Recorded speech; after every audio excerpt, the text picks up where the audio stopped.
প্রতিটি প্রতিটি রাজনৈতিক কর্মী, প্রতিটি রাজনৈতিক দল আজকে আমাদেরকে একটি জায়গায় ঐক্যবদ্ধ থাকতে হবে। কি সেটি?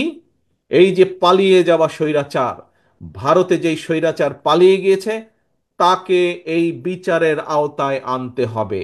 এই হত্যার জন্য, এই খুন গুমের জন্য, এই জখমের জন্য, হাজারো মানুষকে গুম করেছে, খুন করেছে, তার জন্য তার বিচার করতে হবে।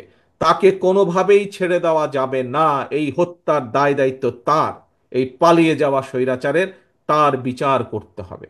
আজকে আমরা দেখেছি মাসুদের কন্যা তার পিতার বিচার চেয়েছে আজকে এই হাজারো মানুষের সামনে। প্রিয় ভাই বোনেরা, আপনাদের সকলের কাছে আমার জিজ্ঞাসা, এই যে মাসুদের কন্যা তার পিতার বিচার চেয়েছে, আমরা কি পারবো না তার বিচার করার জন্য? আমরা কি ঐক্যবদ্ধ হতে পারবো না মাসুদের হত্যার বিচারকে নিশ্চিত করার জন্য? হাজারো যারা মাসুদ, সারা বাংলাদেশে যারা গুম হয়েছে, খুন হয়েছে, হত্যার শিকার হয়েছে, সবার বিচার আমাদেরকে নিশ্চিত করতে হবে। আপনারা কি এই ব্যাপারে একমত সবাই? এই হত্যাকারীর বিচার করার জন্য একমত? ইনশাল্লাহ আমরা বাংলাদেশের মাটিতে এই হত্যাকারীদের বিচার করব। তবে প্রিয় ভাই বোনেরা, এখানে আরেকটি বিষয় আছে। সময় কম, একটু পরে মাগরিবের আজান দিবে।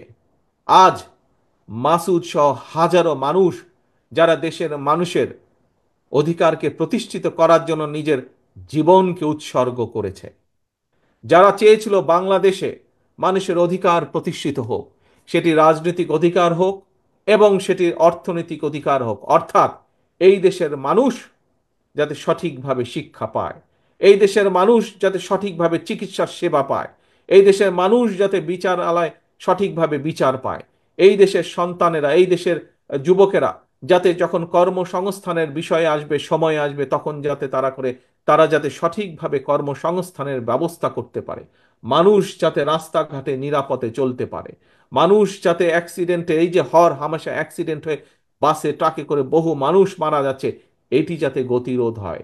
সর্বোপরি আসল যেই কথাটি, বাংলাদেশের মানুষ যেভাবে বাংলাদেশকে প্রত্যাশা করে, যেখানে আইনের শাসন থাকবে, যেখানে মানুষের কথা বলার অধিকার থাকবে, স্বাধীনতা থাকবে, যেখানে মানুষের স্বাধীনতা থাকবে নিজের মত প্রকাশের, এই রকম একটি বাংলাদেশের মানুষের প্রত্যাশা করেছে। শুধু যে বিগত 15 বছরে যারা গুম হয়েছে, খুন হয়েছে, তারাই নয়, শুধু যে জুলাই আগস্ট মাসে যেই মানুষগুলো নিজের জীবন আত্মহতি দিয়েছেন, শুধু তারাই নয়, 1971 সালে যারা জীবন বাজি রেখে যুদ্ধ করে দেশ স্বাধীন করেছেন, সেই মুক্তিযোদ্ধা সহ, গণতন্ত্র রক্ষার যে মুক্তিযোদ্ধা তারা, এবং জুলাই আগস্ট মাসের যারা মুক্তিযোদ্ধা, যারা শহীদ হয়েছে, তারা সহ প্রতিটা মানুষ, আমরা চাই বাংলাদেশ এমন একটি দেশ হিসাবে আস্তে আস্তে ভবিষ্যতের দিকে এগোক, যেই দেশে মানুষের অধিকার থাকবে, যেই দেশে মানুষ তার মত প্রকাশ করার স্বাধীনতা থাকবে, যেই দেশের মানুষের নিরাপত্তা থাকবে, আইনের শাসন থাকবে। এইরকম একটি বাংলাদেশের প্রত্যাশা মানুষের কাছে।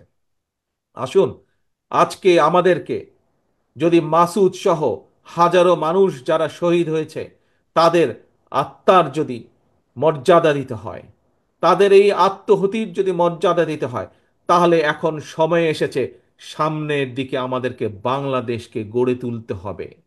যারা শহীদ হয়েছে, তারা যে কারণে জীবন আত্মহুতি দিয়েছে, তাদের সেই প্রত্যাশা অনুযায়ী আমরা যারা আজ পেছনে রয়ে গিয়েছি, আমাদের সকলকে ঐক্যবদ্ধভাবে বাংলাদেশকে আজকে গড়ে তুলতে হবে।